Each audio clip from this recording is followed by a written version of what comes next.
Well, coming up today on The Breakdown, if you're snowed in today, you are not alone. A powerful winter storm is grinding travel to a halt. We're breaking down what's happening and just how long this could last. Plus, outrage continues after a federal immigration agent fatally shot a Minneapolis man. The second such deadly encounter in the city this month. We'll explain what we know and why it's sparking protests and political pushback. Also, journalist Hunter Gilmore is on a mission to spotlight missing and murdered Black girls and women through her Hunting for Answers podcast. Ahead, how you can get involved in the search.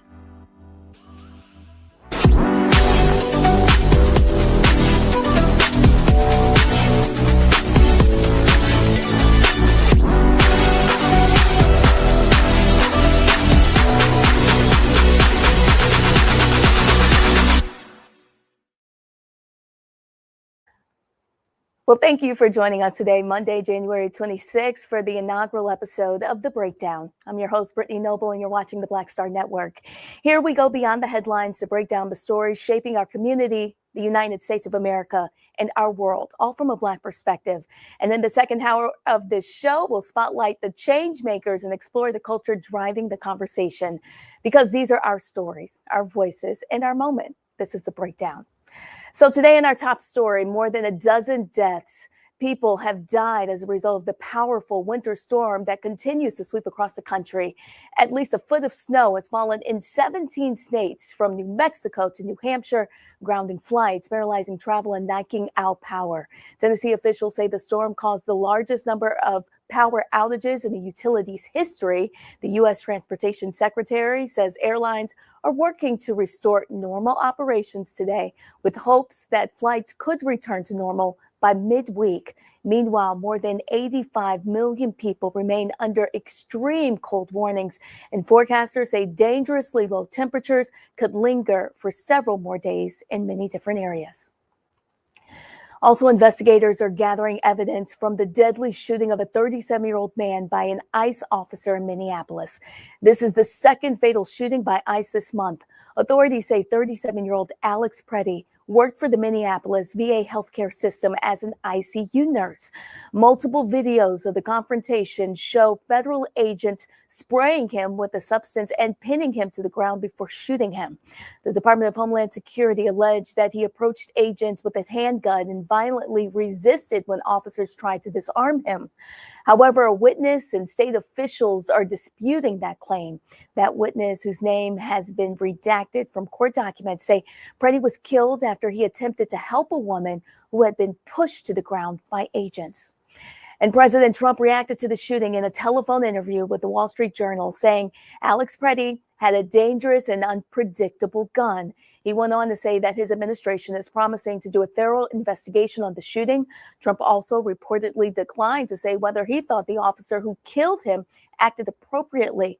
However, he didn't stop there. Trump criticized Preddy for carrying a weapon at a protest and stated that federal agents in Minneapolis have done a phenomenal job. When he was asked how much longer federal authorities would continue to operate in Minnesota, Trump declined to offer a time frame, saying, "At some point, we'll leave." Former President Barack Obama is condemning the fatal shooting of Alex Preddy. He is calling it a heartbreaking tragedy and warning that core American values are increasingly under assault. Both Barack and Michelle urged the Trump administration to change course and work with state and local leaders to prevent further violence, saying this has to stop. The Obamas say federal law enforcement officials have done a difficult job, but stress that Americans expect those duties to be carried out in a lawful, accountable way and in coordination with state and local officials. Also, President Trump is warning Canada today that he will impose 100% tariff if the country goes through with the trade deal with China. He made the threat on his social media, saying if Canada makes a deal with China, it will immediately be hit with a 100% tariff against all Canadian goods and products coming into the USA. In his post, Trump does not make it clear the deal he's referring to between China and Canada. The Canadian Prime Minister issued a statement this weekend saying there is no pursuit of a free trade agreement with China and highlighting its partnership with the U.S. Well, a 31-year-old man in Florida is suing the Jacksonville Police Department, accusing them of using excessive force during a traffic stop. Dwan Ellis says it happened after he had been visiting his toddler son's gravesite. He says he was pulled over for running 2 stop signs. A Jacksonville sheriff officer first claimed to have smelled marijuana on him and then discovered he was driving with a suspended license, so he ordered him out of the car. Shortly after, Ellis says he was handcuffed. While in handcuffs, the officer slapped Ellis 3 times in the face and ordered him to stop resisting. It's called resisting. You can't get mad at me because you ain't going together. Stop pushing against it. I'm not doing it. I just felt bad, like I didn't know how to feel at the time. I was angered. I was hurt. One word that I think of when I see that video is humiliation. There's no way around it. There's no tactical means of slapping someone who complied with all of your requests. He was handcuffed. He wasn't slapped once. He wasn't slapped twice. He was slapped 3 times while handcuffed. Well, Ellis was charged with resisting arrest without violence, driving without a suspended license, driving with a suspended license, and cited for running 2 stop signs. He was convicted of resisting arrest in a plea deal where the other charges were dismissed.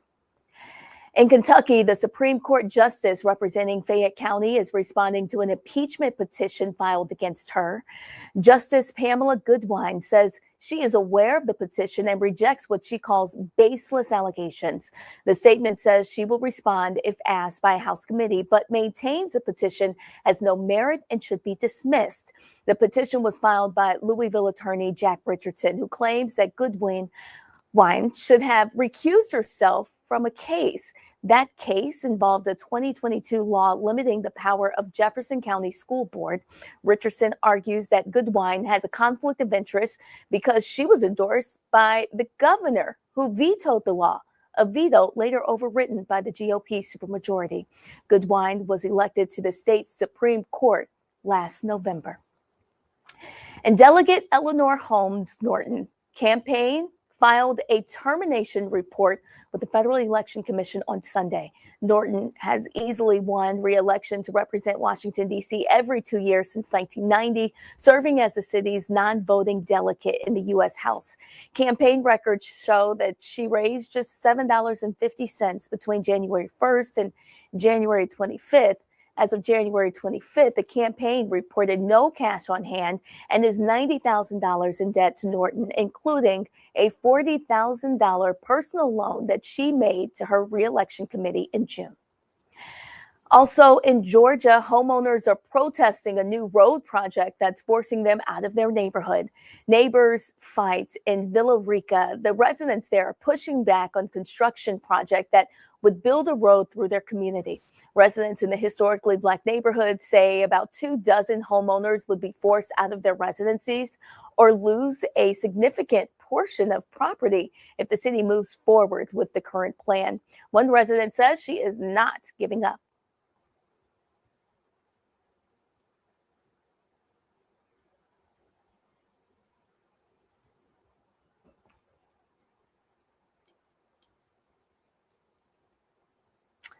Well, to pay for it, but we don't want to move. My sister and them don't want to move, and they will not. They've been talking for more than a year saying they don't want this.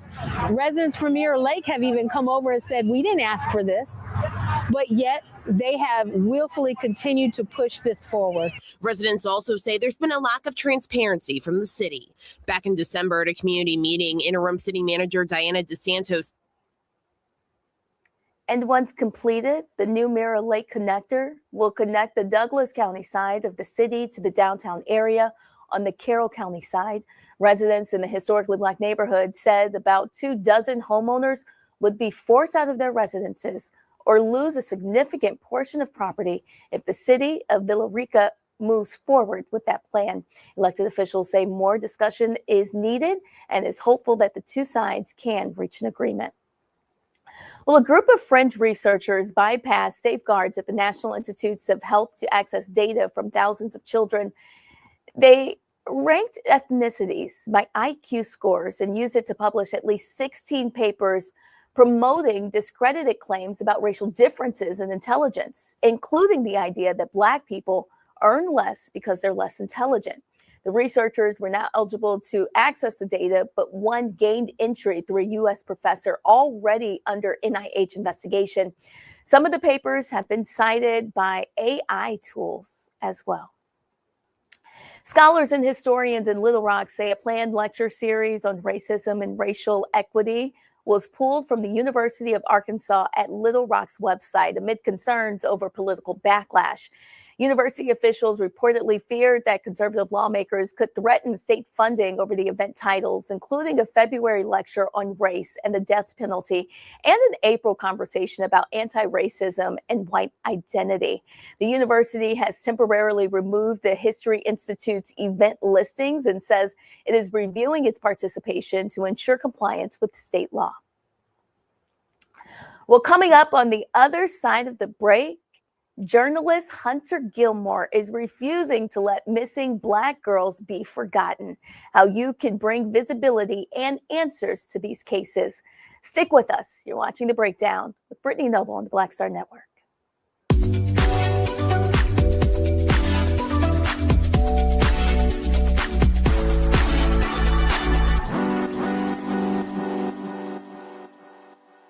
They said the quiet part out loud. Black votes are a threat. So they erased them. After the Supreme Court gutted the Voting Rights Act in 2013, Republican legislatures moved fast. New voter ID laws, polling place shutdowns, purges of Black voters from the rolls. Trump's Justice Department didn't stop it, they joined in. In 2018, his DOJ backed Ohio's voter purge system, a scheme that disproportionately erased Black voters.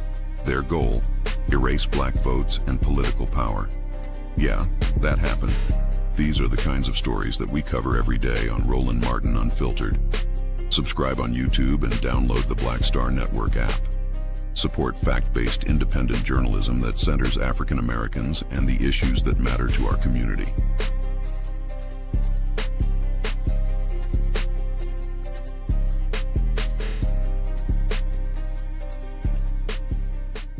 They said the quiet part out loud.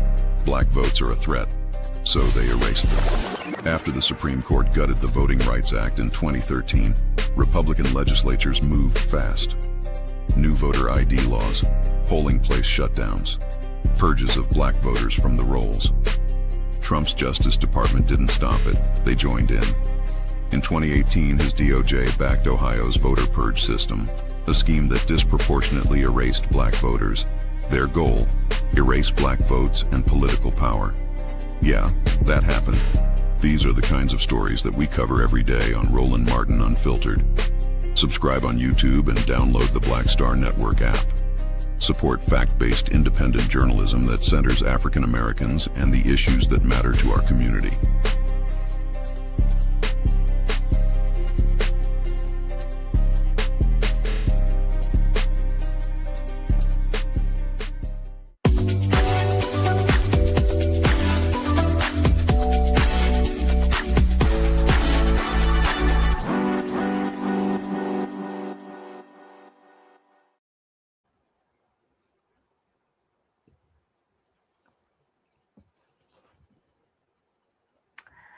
Welcome back. In today's Noble Spotlight, $1 and a dream. That's all it took for CEO Evelyn Magley to start the basketball league.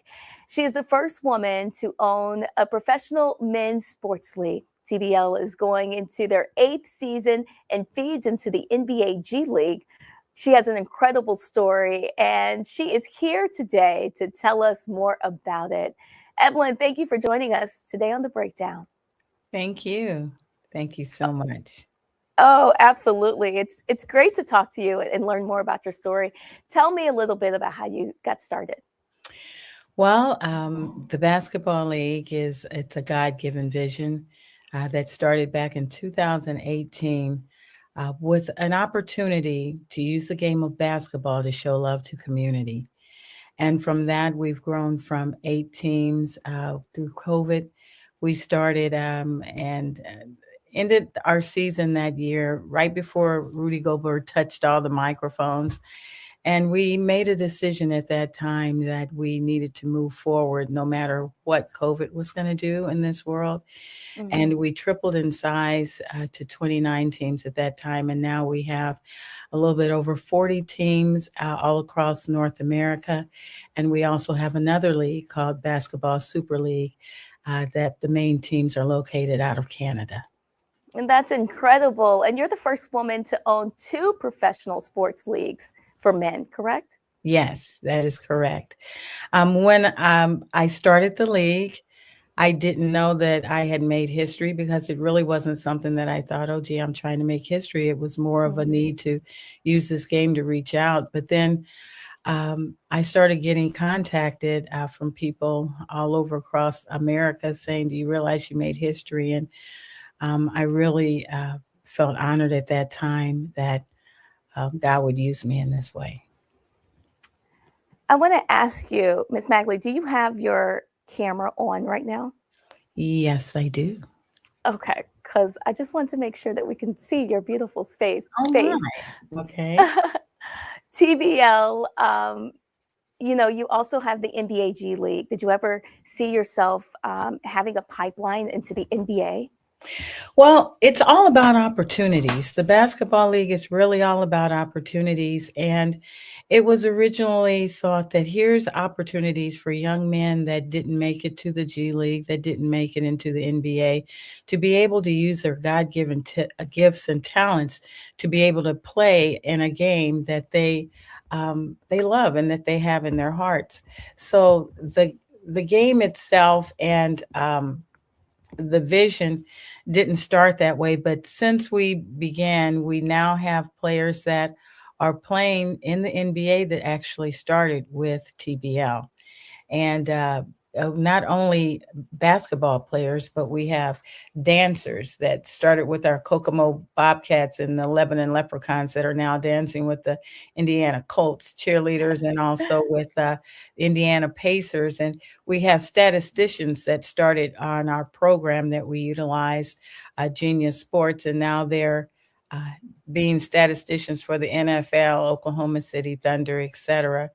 And we have referees that are using our platform in order to get their reps in and to hone in on their skills so that they can now go to the G League and the NBA. And we've had quite a number of referees now that are in the G League that started with TBL. So yes, the platform started off with the vision to impact those young men that play basketball, but it's so much more. Tell me more about it. I mean, you often describe TBL as being community-centered. Yes, our teams are community assets. Our teams are located across the United States, and in each community, they're using that platform as a tool to have the community be able to invest in themselves by using the platform to show their skills. For example, our games are broadcast in over 145 countries on TBLTV.tv. That gives opportunities for advancement for people that are looking for sponsorships to be able to get their local community businesses be seen all around the world.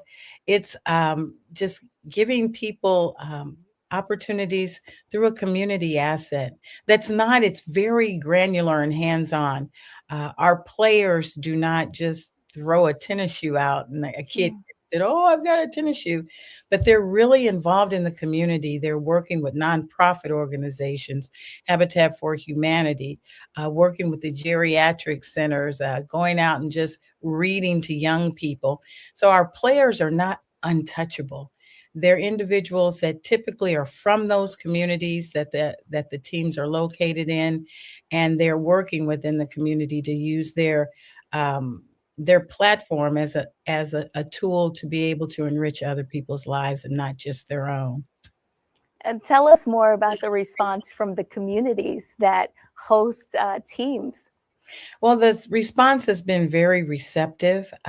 When you recognize that there are a lot of communities that will never uh, have an NBA team to reside in their town. So when our teams are in these smaller communities, they become a granular, boots on concrete um, uh, entity that is able to help individuals within that community. For example, you can't put a dollar amount on changing lives. Mm. When you have these young men that are going into schools, doing youth clinics, we have had a team that they couldn't get, for example, substitute teachers because they were so rurally located.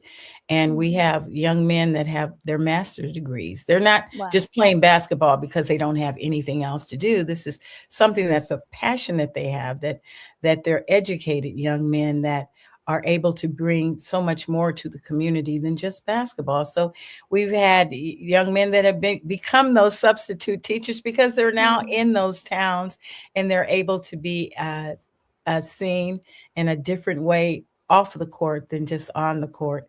And they work within those communities and they bring so much. So, yes, our teams are so much more than just basketball. And tell us about the intentionality behind developing good players, good people.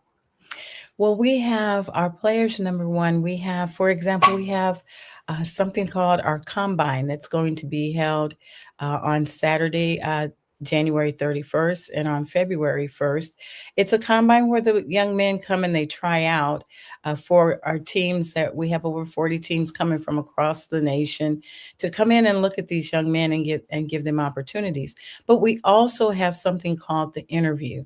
The interview is intentional in that it gives the young men an opportunity to be seen off the court. So they come into an environment that is a business atmosphere where they get to interview the teams get to interview them, and then they're able to learn more about that this is a business. It's not just on the court. It is actually a business, and it helps to prepare them for those moments when they're no longer on the court playing, but looking to get a job, interview for other opportunities in their lives. We have life skills classes that we have within our teams.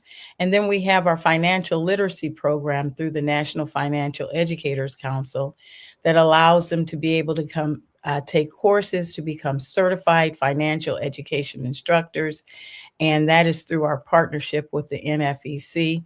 We had over 114 young men that participated in that last season. And every season it gets more involvement because they understand that we see them as people, not just an athlete, but I see you as a person. And I know that you're so much more. So we invest in that in them so that they can grow, learn, mature, and be financially literate. Tell us more about maybe some of your favorite stories of the players and why it's so important to focus on financial literacy and life skills. We had a game. Uh, it actually made it onto various networks. And we had a game where we had a referee that literally had a heart attack on the court. We had nurses, et cetera, there because each team's required. But a young man that was playing in the game that night, Miles Copeland, jumped up and ran across the court and took his vitals. I mean, he got to him so quickly and resuscitated this gentleman for 25 minutes until the EMS was able to get there and literally saved his life. And in that instant, anything that would be said that there's issues between referees and players, everyone, that instant changed so many lives because people began to see that we're all in this together in life. And that young man was a player that wasn't even supposed to be at the game because he couldn't work weekends because he was a fireman, but they allowed him to come because it was in the playoffs. And he came and ran across that court and literally saved this man's life. In fact, the man said if he had been at home or even with his fiance, he said he would have died because she didn't know CPR. And so from that, this weekend, we're going to have free CPR AED classes during our combine draft and meetings that we have, where the community can come in and learn CPR and AED training because it saved a life. Wow. And Miles Copeland every year comes in and teaches that as we have our annual meetings. And it's help him to build a foundation called the Glass Heart Foundation. That now he is teaching CPR and he calls it on the court training. So there are many instances of players that have done miraculous things in communities that I could share on. The list goes on and on. Changing a young man's life, where a gentleman came up to me and said, you know, who are you? Are you the CEO? And I was like, oh my goodness, what is he going to say to me? Oh my goodness, because you never know. And he said, I want to talk to you. I said, yes, sir. He said, I want to tell you, I don't like basketball. I hate basketball. Okay. Okay. I'm sorry. I guess I'm glad to know that. He said, but I want to tell you something. About 6 months ago, our grandson, we were losing him. He was depressed. Couldn't figure out what was going on in his life. His grades went down. He didn't even want to go to school. Did you see that player right over there? I'm like, looking at him like, yes. He said, my son went to a basketball clinic, and that young man told him, you've got gifts and you've got a life and your life is worth it. And all I know is I hate basketball, but I'm going to be at every game because I got my grandbaby back. I got my grandbaby back. And it's because of the young men that you have in this league that they impressed his heart and was able to get and connect with this young man, unlike even the family could. And I have 100 stories of that because, you know, these young men have so much power in their lives. And it's not just for them to be a star. And if they can understand and see that it's not about you on the court being that star, but you're a star regardless. Because when you speak into someone's life, that can change the destiny of an entire family. And that's what makes the basketball league different. We're hashtag a different league because we see these young men. We don't have team owners. We don't have team owners. We have what's called team market owners. They own the market, but they don't own these young men. This is not slavery. That culture has to change, and somebody has to do it. And one of the first things that I thought of, because I have 4 young children, I had 4 young children myself, now grown up to they're completely adults with grandbabies. I never liked that owner, like you own them. Nobody owns you. You're a gift from God. You have purpose in your life, and you're more than just an athlete. So we have team market owners. Our culture is we're TMOs. We have team market owners. They own the market, not the players. And then they're giving opportunities for the players to not only play basketball, but to give their lives back to their communities. And that's what makes us different. Well, we are incredibly inspired by your story and the work that you do in the community. Evelyn Magley, thank you so much for joining us, the CEO of the Basketball League, right here on The Breakdown. Thank you so much, and many wishes to you. Thank you so much. I appreciate that. And for you folks at home, do you know someone in our community who deserves the Noble Spotlight?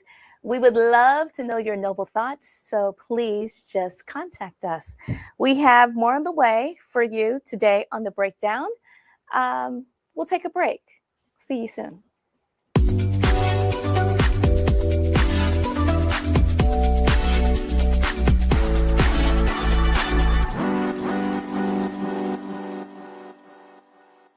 said the quiet part out loud. Black votes are a threat, so they erased them. After the Supreme Court gutted the Voting Rights Act in 2013, Republican legislatures moved fast. New voter ID laws, polling place shutdowns, purges of black voters from the rolls. Trump's Justice Department didn't stop it, they joined in. In 2018, his DOJ backed Ohio's voter purge system, a scheme that disproportionately erased black voters. Their goal, erase black votes and political power. Yeah, that happened. These are the kinds of stories that we cover every day on Roland Martin Unfiltered. Subscribe on YouTube and download the Black Star Network app. Support fact-based independent journalism that centers African Americans and the issues that matter to our community.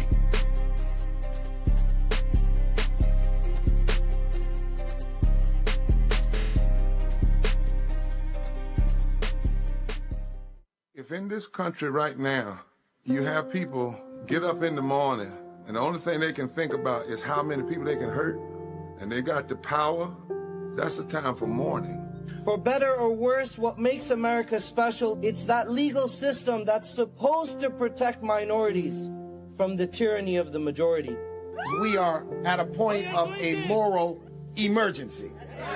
We must raise a voice of outrage. We must raise a voice of compassion. And we must raise a voice of unity. We are not in a crisis of party versus party. We are in a crisis of civilization, a human rights crisis, and a crisis of democracy itself. And guess what? You've been chosen to make sure that those that would destroy, those that would hate, don't have the final say, and they don't ultimately win. What's happening? This is your man, Motown recording artist Kim. You are watching the Black Star Network.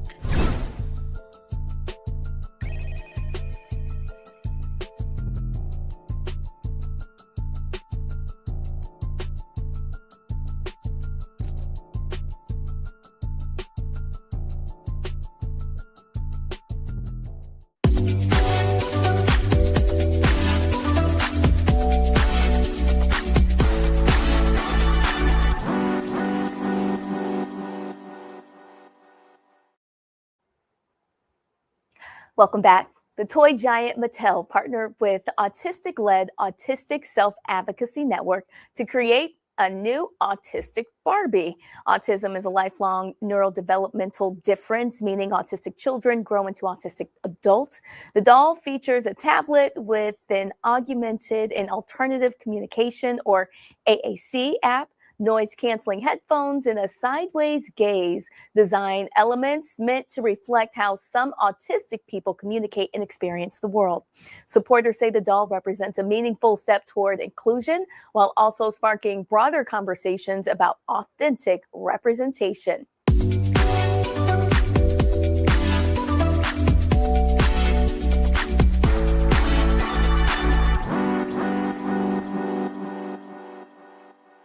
They said the quiet part out loud. Black votes are a threat, so they erased them. After the Supreme Court gutted the Voting Rights Act in 2013, Republican legislatures moved fast. New voter ID laws, polling place shutdowns, purges of black voters from the rolls. Trump's Justice Department didn't stop it, they joined in. In 2018, his DOJ backed Ohio's voter purge system, a scheme that disproportionately erased black voters. Their goal, erase black votes and political power. Yeah, that happened. These are the kinds of stories that we cover every day on Roland Martin Unfiltered. Subscribe on YouTube and download the Black Star Network app. Support fact-based independent journalism that centers African Americans and the issues that matter to our community.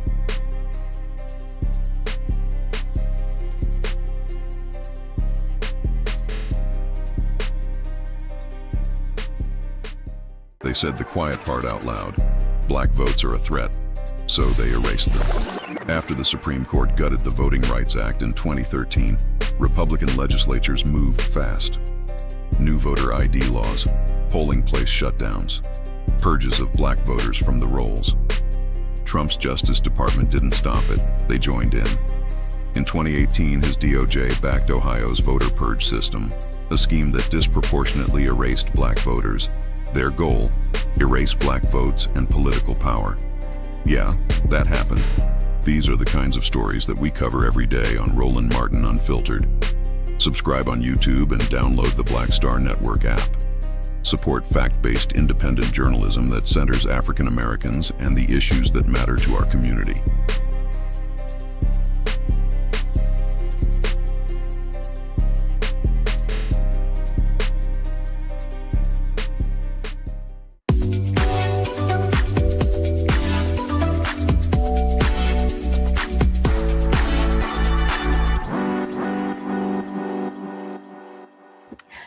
Well, Hunting for Answers is a true crime podcast hosted by journalist Hunter Gilmore on the Black Effect Podcast Network. The show centers the stories of missing and murdered Black women and girls, cases that are too often overlooked, underreported, and unresolved. Gilmore's mission is simple but urgent. Bring visibility to these cases, amplify the voices of families still searching for answers, and demand accountability from the systems meant to protect us. Hunter Gilmore joins us now. Thank you so much for joining us on The Breakdown. Thank you, Brittany, for having me. It's a pleasure to be here. So tell us a little bit more about your background and how you got into this work. Yes. So I am a journalist and producer, and I have worked for a lot of publications and news organizations covering a lot of disparities that take place in the Black community. And one of them that always pops up is the silent epidemic of missing and murdered Black women and girls. So Hunting for Answers is a media initiative, an advocacy media-driven initiative. And our goal is to really just bring more attention to these cases and also create safer communities so we see fewer and fewer of these instances happening in our communities. And you've spoken directly with families and investigated real cases. Tell us what patterns keep showing up. Absolutely. So one of the most consistent patterns that I see with families is their dissatisfaction with how the investigations have gone. And this is regardless of if the case has arrests or convictions. A lot of families feel that the stages early on weren't really handled in the best ways. So this could be misrepresentation of victims or facts, or just simply not getting the right attention, media not picking up these stories and getting the attention that they need. Can you tell us about one case that really stands out to you? One case that really stands out to me actually happened here in Atlanta, Georgia, and it's the case of Alani Lenore. And I spoke with her mother, and the case really hit close to home because it's a Fulton County case, and it's one where just from the very beginning, it was just not really handled in the best way, and justice for Alani has yet to truly be served. In her case, they had 3 suspects that they arrested and then ended up letting one go because he requested to go to his father's funeral. And after that, there was a manhunt that basically had ensued for this gentleman. And so time and time again, what we're seeing, that happens in a lot of cases is, people being let off, people being just not taken as seriously. The threats and the violence that do happen against individuals, it doesn't seem to be taken as seriously from the institutions. And according to the FBI National Crime Information Center data, over 36% of all women and girls reported missing in 2022 were Black, totaling 97,924 people. Despite comprising only 14 to 15% of the U.S. female population, Black women and girls are disproportionately represented in missing person cases. Roughly 90 to 98,000 reported missing annually in recent years. Just explain to us just how big of a deal this is. Well, clearly from the numbers we see, the gap points to a larger systemic issue. And it's a national problem that needs a national response. So that includes everyone from our local community members, to our law enforcement, to our media and partners elsewhere, just really bringing light to this issue that's going on. It's has been dubbed the silent epidemic, and it truly is, because you turn on the news and yes, we have a lot of things that are going on, but it seems that this case or cases involving missing and murdered Black women and girls don't make the priority of the news unless the case is going viral or unless there's been, a lot of public attention towards the case. And it shouldn't be like that. Cases should be taken seriously and handled with respect from the beginning. Let's dig into that a little bit more. How does limited or delayed media coverage impact the investigations? And I guess what emotional toll does that lack of attention take on families when a Black woman or girl goes missing? Absolutely. Well, if the public doesn't know that a case is going on, then because there's little or no media coverage, then tips don't come in.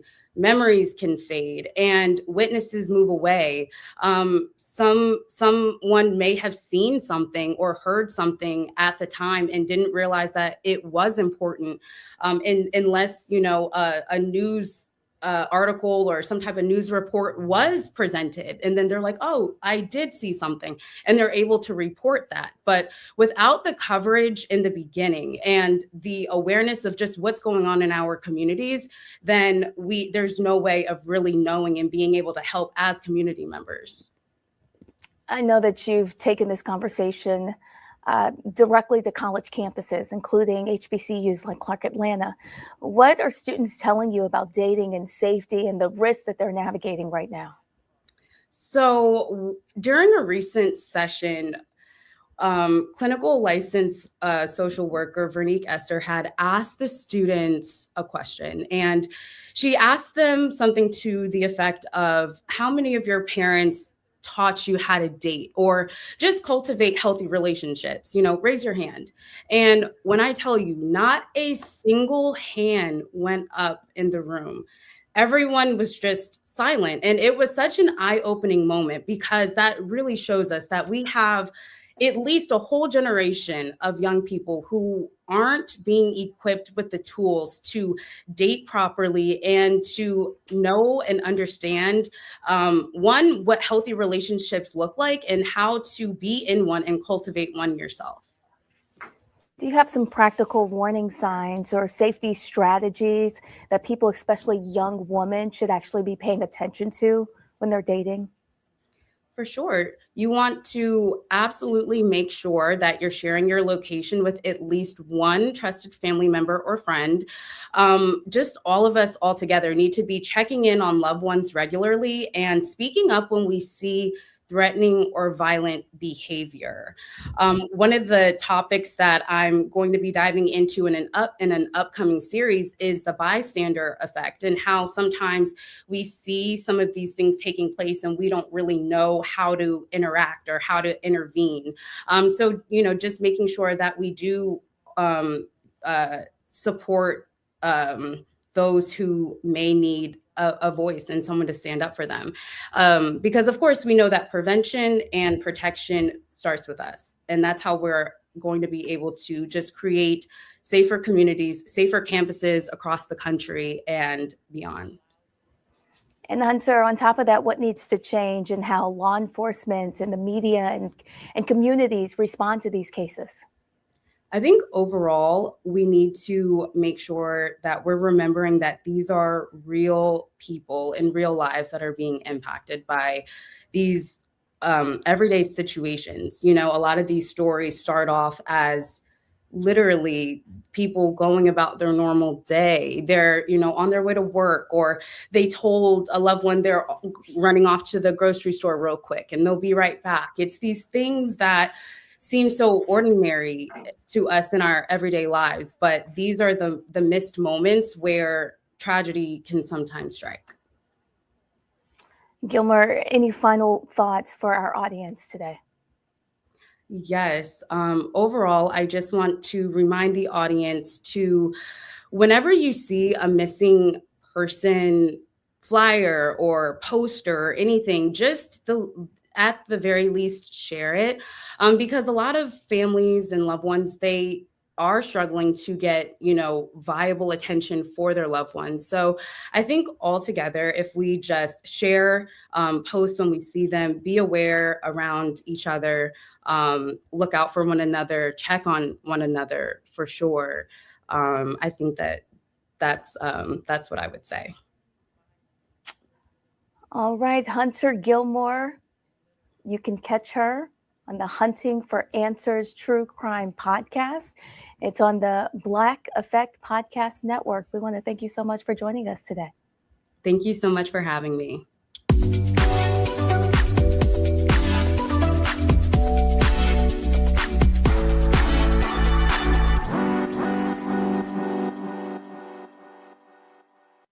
If in this country right now, you have people get up in the morning and the only thing they can think about is how many people they can hurt, and they got the power, that's the time for mourning.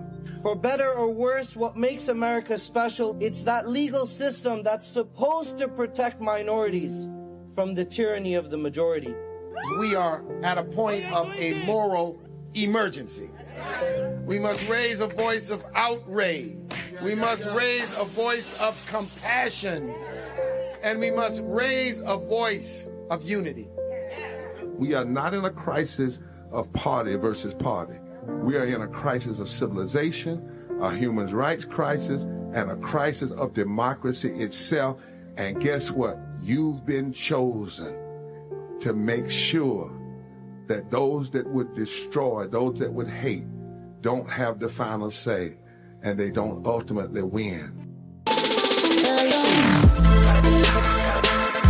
Hey y'all, welcome to The Other Side of Change, only on the Black Star Network and hosted by myself, Bria Baker, and my good sis, Jamira Burley. We are just two millennial women tackling everything at the intersection of politics, gender, and pop culture. And we don't just settle for commentary. This is about solution-driven dialogue to get us to the world as it could be and not just as it is. Watch us on the Black Star Network, so tune in to The Other Side of Change.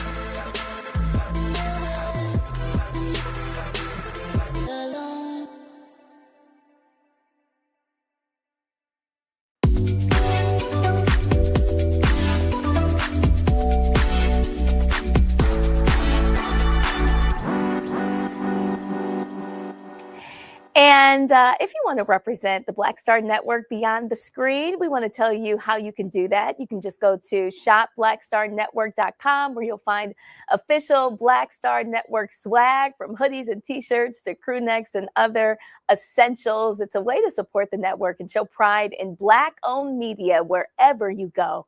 But it doesn't stop there. When you shop at the shopblackstarnetwork.com, you're also supporting a growing collection of Black-owned businesses featured on the site. From apparel and accessories to unique gift items, you can discover brands doing incredible work and keep your dollars circulating in our community. So whether you're shopping for yourself, looking for a gift, maybe even planning ahead for Valentine's Day, it's all in one place. Media support and community investment combined. That's shopblackstarnetwork.com. Support the network, support Black-owned businesses, and please support the culture. So that's going to do it for us today on The Breakdown. Thank you for spending part of your day with us. Please be sure to keep the conversation going online. We also want to hear from you. Please send us your questions, your story ideas, what's happening in your community. I'm easy to find online, The Noble Journalist. And don't forget, we'll be right back here tomorrow with more news, more context, and more voices that matter. For more news, special coverage, and on-demand content, you can also visit blackstarnetwork.com and check out everything happening across the Black Star Network. I'm Brittany Noble. Again, follow me online. And thank you for watching The Breakdown.